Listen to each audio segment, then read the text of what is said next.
लड़का कमा कमा के सारी जिंदगी पत्नी को खिलाता है, कभी ताने नहीं मारता कि मैं तुम्हें खिला रहा हूं। पर लड़कियां कमाने लग जाएं तो पति को ताने मार मार के मार डालते, देखो हम तुम्हें कमा कमा के खवा रहे हैं।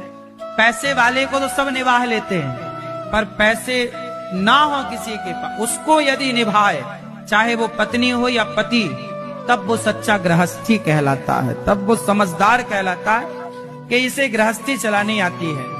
आज रिश्ते क्यों खराब हो रहे हैं? क्योंकि व्यक्ति इंसान से ज्यादा पैसे को महत्व देता है। यदि आप पैसे से ज्यादा इंसानों की कदर करने लग जाएं, तो कभी कोई रिश्ता टूटेगा ही नहीं। रिश्ते तो तब टूटते हैं जब संबंध में पैसा आकर खड़ा हो जाता है, चाहे लड़की के सामने चाहे लड़के के सामने। इन्हें लगता है पैसा है तो सब कुछ है ना, पैसा है तो सब कुछ नहीं है, रिश्ते हैं तो